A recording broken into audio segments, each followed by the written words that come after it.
Hi, we're live at last. Had a few technical hitches there, but we're on, fortunately.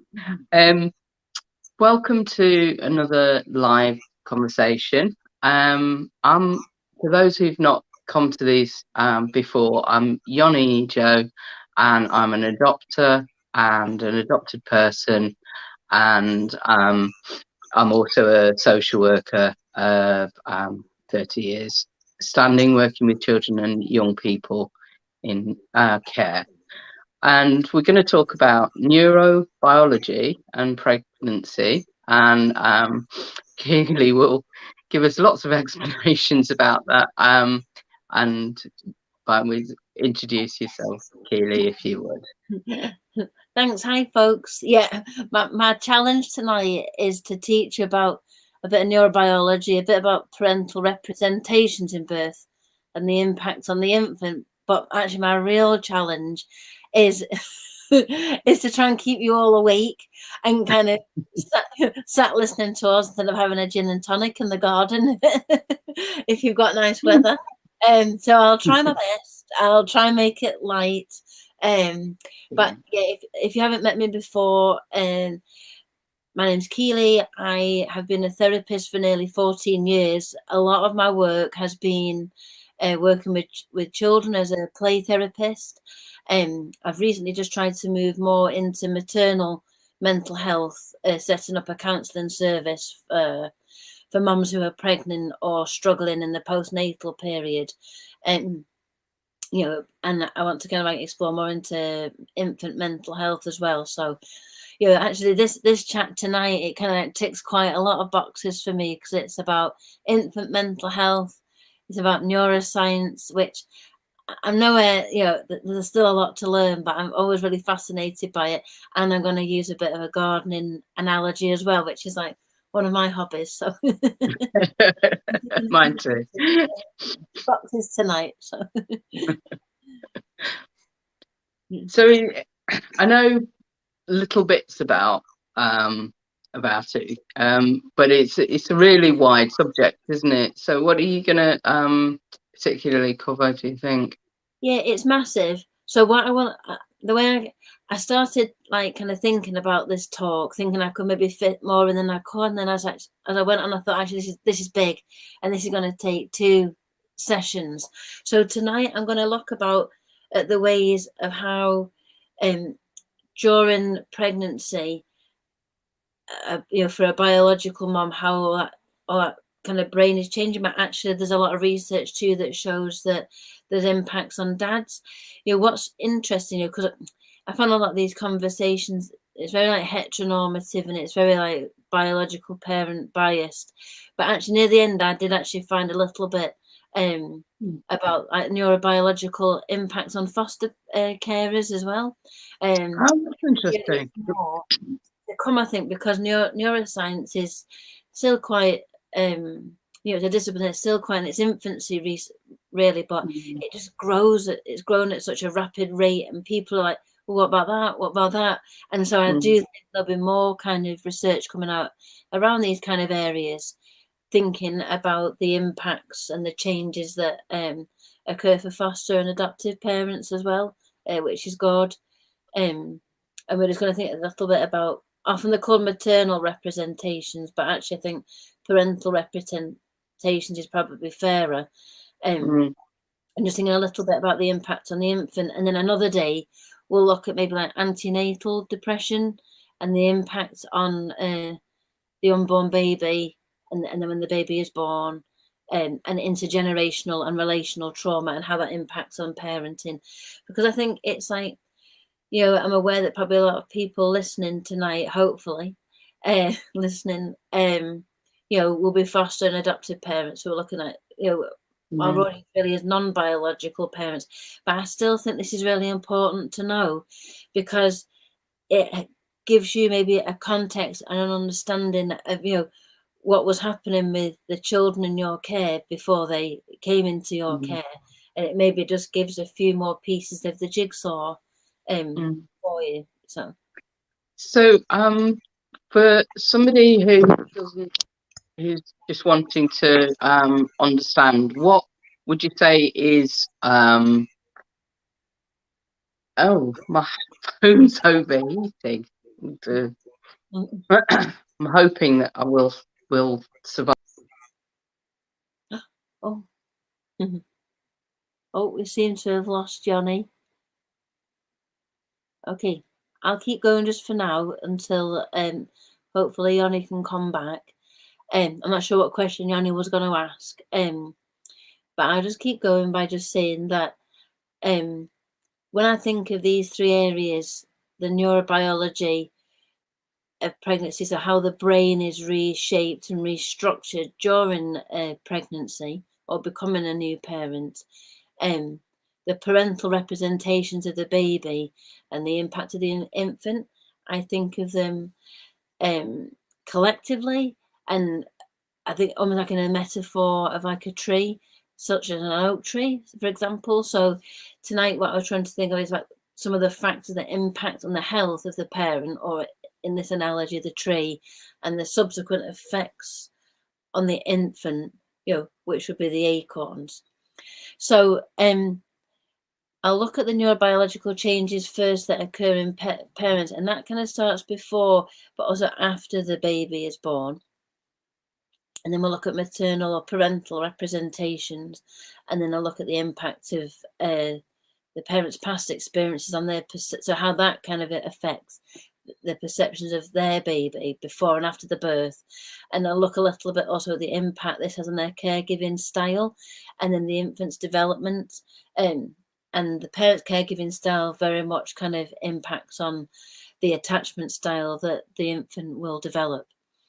So if I just start with changes that occur in the mother, so we're thinking about a birthing mother now, and then, when the environment for the birthing mother and the non-birthing parent is secure and safe, they've got a good relationship, they have positive experience of being parented themselves. There's 3 circuits in the brain that make significant changes to help them to adapt to parenting. So when you think of a circuit in the brain, it's lots of different areas of the brains that it all links up to provide like a particular function.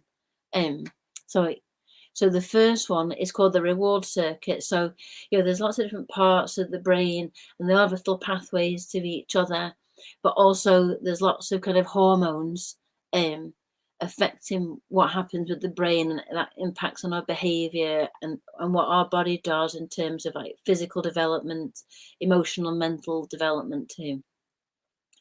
And one of the circuits that's affected is called the reward circuit. So the reward circuit it's activated by a hormone called dopamine. Has lots of different impacts in different ways, but one of its key functions is it's activated in response to food, to things like positive physical contact, or even like drugs such as nicotine or amphetamines. And in the postpartum period, once the baby is born, oxytocin, which is like a really massive hormone, it plays such a big role during pregnancy and after pregnancy, particularly for the birthing mother. So it's often known as the love hormone, and a birthing mother is flooded with oxytocin. But what's also interesting is there have been lots of studies too that show that after the birth of the baby, and this study was looking at in with straight couples, that the dad was equally flooded with the same amount of oxytocin too. But oxytocin can help where a woman is breastfeeding. It's part of what provides the milk supply. So and it's just it's significant in pregnancy, it's significant afterwards. So in the postpartum period, that oxytocin and the dopamine, it actually sensitizes this reward circuit. So it helps them to focus on infant-related information. So there's a reward there in the interacting and the responding of the needs of the infant. And then during those first few months after the babies are born, moms actually have growth in the midbrain. I find this stuff really like fascinating, because I just think it's like you just kind of think like brains are just, you've got it, you grow up and it doesn't change, but actually the brain is like, it's still changing and adapts actually right until we're older. So I just decided I'd just carry on chatting until you could come back. I'm all glad you did. The reward circuit. So the brain can actually, it continues to grow, which I just find mind blowing. And in those first few months after the baby is born, mums have growth in the midbrain, and the amount of growth is actually determined by the amount of positive interactions they have with the infant.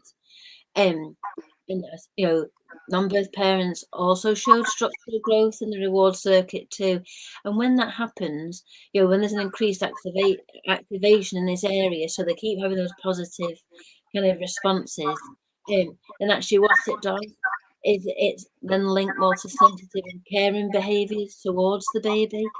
So you can see how that really kind of helps, helps the parent to be a good parent, but also it helps the kind of survival of the child as well, because it needs ideally sensitive and care and sensitive care, and for people to be responsive to it, because the baby can do nothing by itself. Yanni, did you want to ask a question before I moved on, or Sorry? were you going to ask a question just before? Yeah, I think I was going to ask just about what it really means, because it's quite a medical term, neurobiology, but I imagine you've probably answered that already. A little bit, yeah. The neurobiology is just like about kind of like change and impact in the brain and how it kind of affects like our behaviors and our development. Yeah. Okay. So I'm talk about So the second circuit that's affected during pregnancy and in the postnatal period is called the social information circuit. So that circuit, again, it's lots of different parts of the brain all connecting together, and they're associated with empathy, with self-monitoring, like maybe I should go out of the house with trousers on or something, was I right to say that there, and reflection, so being able to kind of think, I guess to kind of like think what will happen if I say that, or when I did that it wasn't right. So all those kind of like areas that really kind of help us with our social skills. And in terms of what we're thinking about tonight, this area is really important for understanding the infant's emotional and social cues and how to respond appropriately. So it's no good, like you've got a hungry baby and you're just like trying to jiggle them up about and bounce on your knee. They're hungry. You have to understand those kind of cues, and then how it's, to respond appropriately. So at that moment in time, you'd be like, oh, you're feeling really hungry, right? Okay, let's get you something to eat. And you would be kind of matching them, attuning to their needs, to kind of give them the appropriate care. So this area is really helping the parents interpret the infant's behaviour, and in this area, parents actually have neuroplasticity, and plasticity in the brain, it just means the ability to adapt or to change. So we're doing this all throughout our lives. So when between the ages of 0 to 5, children are just like creating all these like pathways to help them to learn, and then they get to a certain age, about 5, and then actually there's quite a lot what they call pruning, so it just chops a lot of stuff away that's not used, and you do it again. And when you're in an adolescence, you do it again. And sometimes if you don't keep neural pathways kind of going, they kind of just diminish. They're no use anymore. So like an example for me would be like, I used to be really good at French at school, but I never got the chance to use it much. And then I went to Morocco on holiday, and I just I don't know how I survived, actually, because it was like we spoke French then, and my French was so bad. And I was like, why can't I remember this? Because I was so good at it. But my brain was like, it's a bit like going through your wardrobe and having a bit of a brutal clear out. I've worn that for a while, so off it goes. But the brain can adapt and it changes all the time. and sometimes it will prune stuff to enable like space for other things to be learned. But that change keeps going on right until the end of your days. You've always got that kind of plasticity, but in this particular period, there's more kind of change and adapting and growth. And here there's a lot of structural growth and increased responses to babies' cries. And I have to say, when I was typing this out today, I thought, gosh, there's a lot about babies crying in this talk. This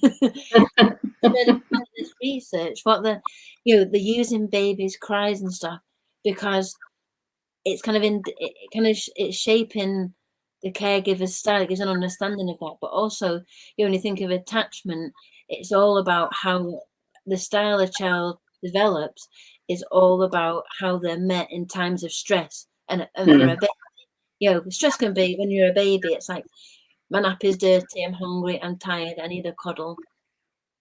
And the only way they have really of kind of getting that, is crying.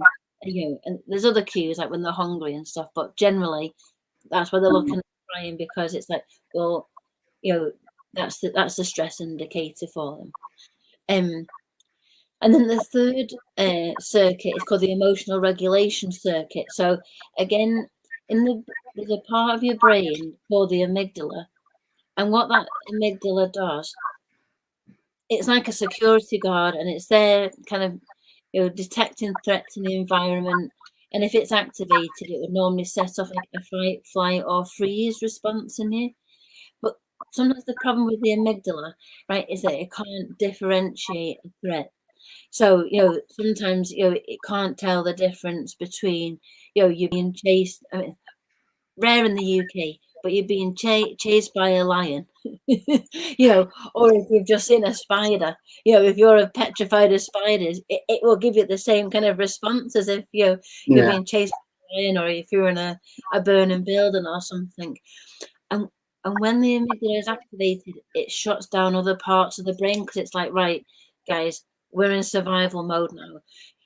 But in shutting down the other parts of the brain, it means it can't get to a part of the brain called the prefrontal cortex. It's all up here in the front. And that's one of the parts of the brain that helps to process emotion and make sense of events. So you're like, right, okay, I've just been a spider, but I can relax. I'll just get a cup and take, scoop up in the cup, and I'll take it outside or something. There's no need for calling 999 for this one. So it kind of, it can kind of stop that. And the size and the function of the amygdala is actually impacted by stress exposure. So when you're exposed to the stress of a frequently crying baby, imagine what that could do. Gosh, your amygdala could be massive, couldn't it? Absolutely. When the only thing they can do is cry, and they're hungry and they're tired and they have a lot of dirty nappies, especially in the very early days, and they want you because you're the only thing familiar to them. There is a lot of crying, but the brain being clever like that, in these parts of the emotional regulation circuit, here's something big with the anterior cingulate cortex and his prefrontal cortex. They're also being activated too during those negative emotional reactions. And so they're balancing out that activation with the amygdala. So instead of like this amygdala just like getting bigger and bigger and you getting stressed out and kind of not being able to process this, actually the prefrontal cortex is actually managing to kind of, in these circumstances, to balance that out. And so what that means is that that you can kind of respond to your baby when it cries, but stay emotionally regulated yourself, because it's no good if you were going to be in a flap all the time every time the baby cried, because you have to calm yourself down before you could calm the baby down. So in a family that's experiencing, like in a birth family that's experiencing, say, a lot of arguing, stress, domestic violence, that's going to have an impact on both parents' amygdala, isn't it? Yeah, that's right. It will, with lots of other things too, because when you're in situations like that. Your brain's also getting flooded with other hormones called cortisol and adrenaline, and kind of regular flooding of those areas of the brain isn't good for anybody because it kind of wears down the neural pathways.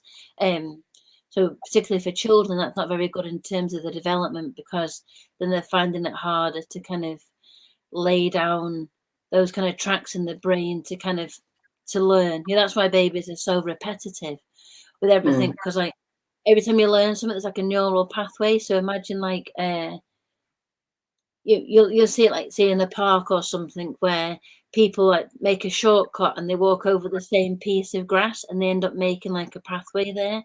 Well, that's the same. So like my neural pathway for like making a cup of coffee is well established because I've done it a lot, to the point where I don't have to really think about it.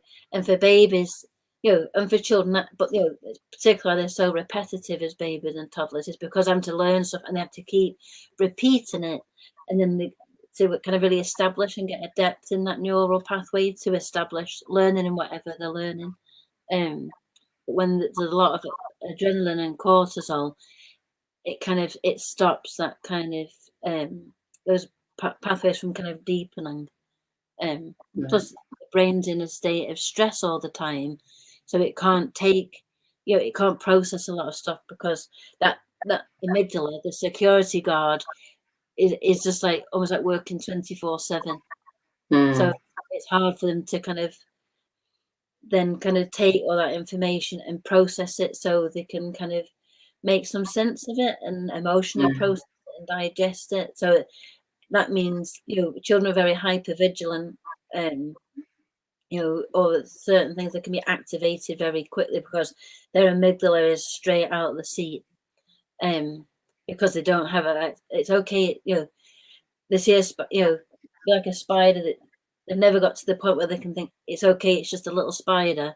They'll have a kind of big shock response all the time, without having the chance of a process it. Yeah. Okay. So I was just kind of thinking then, so that's like when things are kind of going well, and there's areas are able to kind of develop and flourish because the environment is good and everything kind of feels safe. But what happens when those circuits aren't developing, the ones we've just talked about? So actually, there's some research in there. So scans of moms who are suffering with depression, so this is like postnatal depression, showed decreased neural responses in the emotional regulation and social information circuits when they're exposed to their baby's cries. So they weren't kind of being activated in the same way to kind of respond as sensitively or as responsively. And that was also true for moms who had used one or more substance, such as alcohol or tobacco, during pregnancy. And I imagine, for there's a lot of children who will be coming into the care system who will have been exposed to much harsher drugs during pregnancy too. So the impact of not being able to respond to a baby's needs really is just kind of that's one side of the coin. But also there's deficits in those circuits. They also mean that parents are less likely to be able to regulate their own emotions too. So then they're partly kind of, not in a selfish way, but they're trying to kind of regulate their own emotions, but it also impacts on their ability to understand the nature of an infant's cry. So there may be, anyone who's looked after a baby for a certain amount of time, you kind of think, that's their hungry cry, or that's their tired cry, or that's their I need a cuddle cry.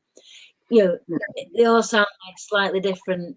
They've got different kind of like tempos to them, but these parents are maybe not kind of tuning into that. That's their hungry cry, and that would make sense. So they might hear the baby crying and think, all right, they must need the nappy change. And they change the nappy and they're still crying. Like, I don't know what's happening, because they're not tuned in the same.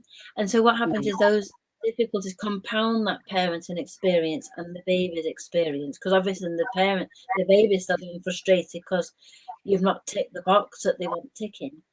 And that means that the parents, are heightened in their emotions, and they're not able to respond to the baby's needs, and then that can lead to a frustration because they're like, what am I doing? I'm a rubbish parent, I can't get this right, and they don't feel very effective as parents, and then they might just be like, I'm just rubbish and I just can't do this, and so they might not be as motivated to kind of care for the baby because it's thrown up to them, the idea that they have that they're failing as a parent, and so the baby does that.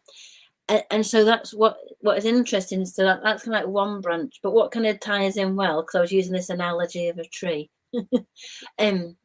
was the maternal representations. So stuff like this starts a little bit earlier, with like people like John Bowlby, who first identified fetal attachment. So that's really the acknowledgement actually that all these attachment and bonds that a parent and child have actually start in utero. It doesn't happen when the baby's born. It's actually started in utero. And he kind of marked out 3 components that kind of identify those kind of attachments, that kind of response from the mother to the child. So there's behavioral responses. So, most of the time when that happens, mums change what they're eating. I sacrifice not eating soft cheese for a while and runny eggs, because I was told it wasn't safe, and so like I'm trying to then some protective in me is kind of activated. So I'm trying to do the best I can by changing what I eat, or in other people's cases what they drink and what they smoke. There's emotional, so there's feelings of love and connection start before the baby is born, and cognitive. So often those kind of conversations people have, like, oh, I wonder what the baby will be like, what color hair will they have, what color eyes, will they look more like what parent, will they be, I don't know, feisty like the mom, or laid back like their other parent or something. So all the kind of chats kind of happen, and they're kind of helping establish that kind of fetal attachment. And so a maternal representation, or I prefer it's called a parental representation, is really about the conscious, unconscious images and thoughts about the baby in utero and after birth. And so those kind of things, when a mother's carrying a baby, thinking, oh, I wonder what they're going to be like, and of course they're all footballers, aren't they, when they're like kicking you, but that one's going to be a footballer. Pregnancy and becoming a parent is like a unique period where those representations of the self and others are reactivated and reorganized, or in other words, there's no other time quite like parenting to bring up all your own crap, right? So as you think about becoming a parent, and whatever pathway you take, and when you become a parent, whatever road led you to that, it will provoke stuff up in you, thinking about yourself, thinking about others, thinking about your own kind of how you were parented yourself. It really brings on kind of up. And in that time, you're kind of like reorganizing kind of stuff in your own mind, thinking about how you want to kind of parent. But these representations can be a useful indicator in the postnatal relationship between a parent and child, and the style of attachment the child might develop in the first year. It kind of gives you maybe a bit of an insight even before the baby's born. So there's 4 of them. I'll go through them quickly. One is balanced. So that is a very, a parent can give a very rich, detailed description of the pregnancy, and that might include positive and negative kind of descriptions. But it's coherent, and I really struggled with that bit, but I still really like this bit. And parents like that will provide the best interactions with the baby. They feel positive about the baby. They've already got those kind of loving feelings about it. They feel that the baby's going to come. It's going to be a good baby. A good baby. I never understand that, but they're going to be a pleasant to be with. And then there's disengaged, which is when they're not interested in the baby or the relationship.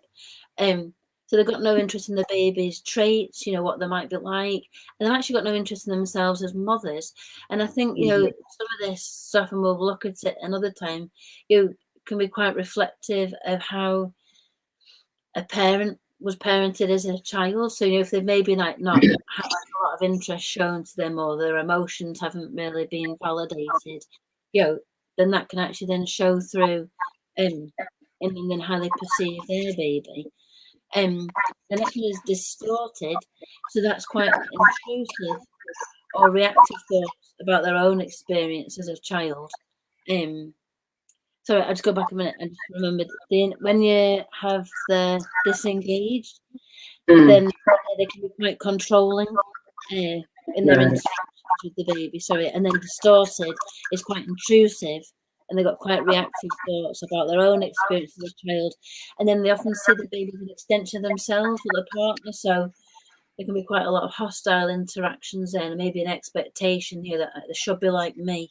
You know, and maybe when you know, like they've got to be toughened up, and when they're kind of like a bit soft, you know, maybe they'll be quite hostile towards the baby because, you know, that's not the way we do things around here. You know, and then another one which I think's just been recently added was called disrupted, and that was trying to capture aspects of parental behaviour that are often associated with disorganized attachment in a child. And for them, for the baby, there'd be lots of frightened or frightening interactions between the parent and the child. And so, just to touch on it really quickly, because I'm mindful of time, I knew this was massive. So, maybe, you know, I think next time when we kind of go into like trauma or like the mood disorders and how that impacts, we'll touch on it more. But like, you can see that when a parent who's having like significant neural growth during the antenatal and postnatal periods, yeah, they're more likely to have parents who will have a balanced representation and the needs will be responsively and sensitively met. But when there's a parent who's affected by a postnatal like mood disorder, and there isn't that kind of like significant growth in that neural kind of circuitry, you know, that can actually create like a vicious circle in terms of parenting and being parented. And, you know, some of that will be shown through the representations they have of the child, you know, but also how they can kind of actually kind of cope.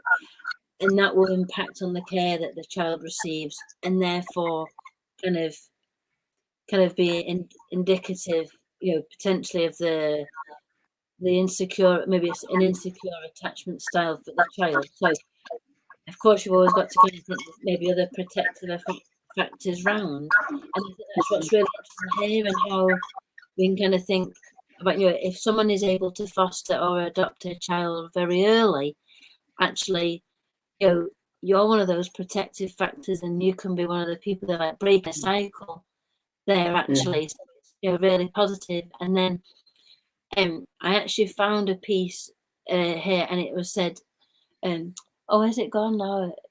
Oh, I mustn't have typed up on this little bit of notes, but it was basically saying that there was a study done with foster parents, and if they had high levels of oxytocin beforehand, they would like kind of respond more warmly to images of babies, and then when they had like a child in their own care, you know, that higher levels of oxytocin actually, you know, was making them more sensitive. Carers, they delighted in the baby more, and it was just interesting because it was just showing that actually, you know, these factors, and there needs to be more research on it, but they can also, you know, be kind of experienced by non-biological parents as well as biological parents too. And I just thought, you know, that's really interesting, isn't it? And just, I don't know, just really important. I just hope it's that's really reaffirming for people who, you know, have the chance to kind of foster or adopt, you know,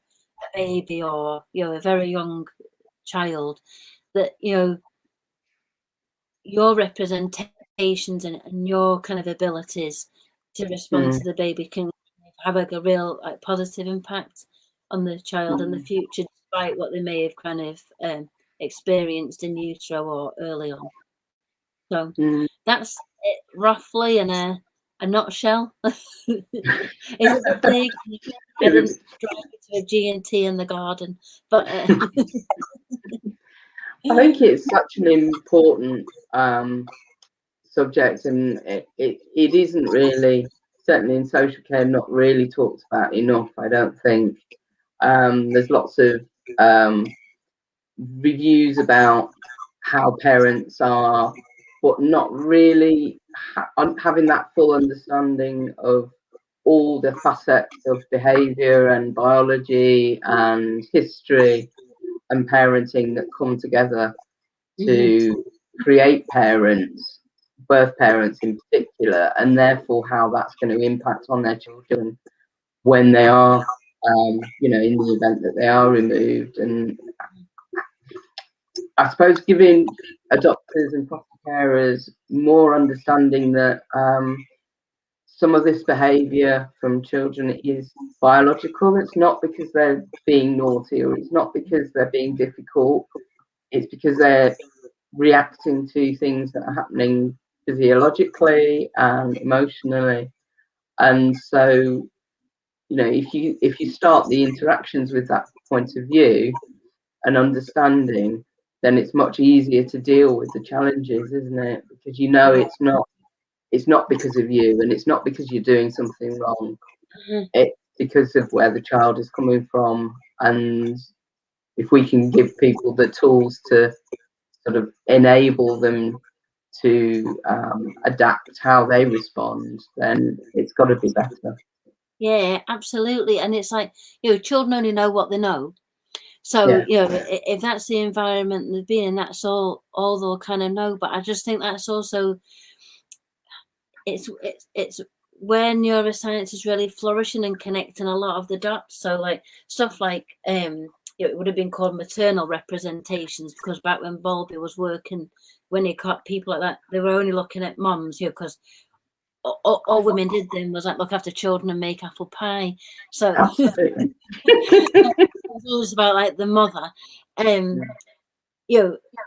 But you know, so we had all that kind of knowledge, but actually all this like neuroscience, you know, the understanding of that neurobiology kind of like brings like another kind of like facet into it. And I kind of think of it as a tree. All this kind of area, just like it's like a big tree. And so like, you know, next time maybe we'll look at like the trunk of the tree. I see this as branches, but you know, that's all about, you know, the trauma, where we kind of draw from as parents, from our own kind of past experiences, you know. And again, neuroscience is showing, you know, there's so much about trauma, and we're learning so much about trauma and the impact it has on it. And it's not like, you know, we might say, you know, they just don't get it, or they just won't kind of show emotion like this, you know. But it's like, and the neuroscience is if saying, well, it's because of this, you know, this area of the brain isn't functioning well, or this keeps happening, you know, when they're in this situation, and it's stopping them giving the response you kind of expect, you know. So there is a lot to kind of be learned, but I think because it's such a new field, really, you know, I would hope at some point soon it's trickling into therapy. And to be honest, sometimes we're like, yeah, we knew that, yeah, but now we've just got this the science to kind of back it up a little bit. But yeah, I would hope it would be coming into more areas too, education and social work, you know, so they can inform practice in those areas too, and ultimately make things better, you know, for all parents and for children too. Oh, that's been really interesting, Keeley. Thank you. And I look forward to another session where we can talk a bit more about trauma and the impact. Yeah, I'll give you a breather for a little bit, and then I'll come back on another day.